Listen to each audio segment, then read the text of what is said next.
maka kita minta evaluasi. Yang ketiga, jika perlu CEO dicopot, ganti dengan CEO baru yang mampu menangani permasalahan-permasalahan yang terjadi saat ini di BSI.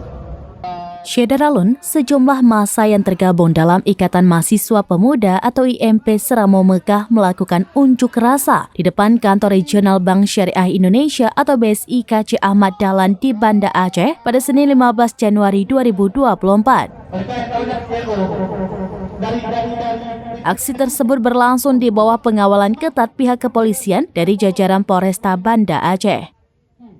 Dalam aksi tersebut, massa selain melakukan orasi secara bergantian juga membawa spanduk bertuliskan tuntutan mereka. Bahkan mereka juga sempat membakar ban saat aksi berlangsung.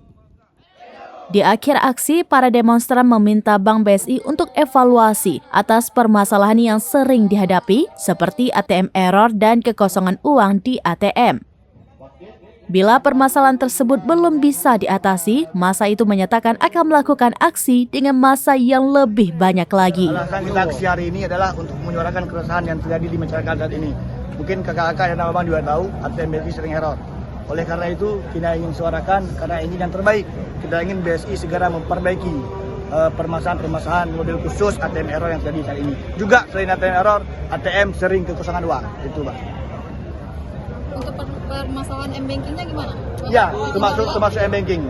Tadi juga kawan-kawan ada yang menyampaikan di orasi bahwa M-Banking itu juga berdampak karena ada kayak bapak-bapak atau abang kita yang kerja counter atau segala macam yang menggunakan transaksi keuangan dengan M-Banking karena mereka terkendala. Sehingga itu kan mengganggu perekonomian di Aceh. Tuntutan kita apa aja? Tuntutan kita ada 3. Yang pertama, kita ingin BSI Syariah segera memperbaiki permasalahan ini, khususnya ATM banking, M-Banking, dan juga mesin ATM yang sering kekosongan saldo atau uang.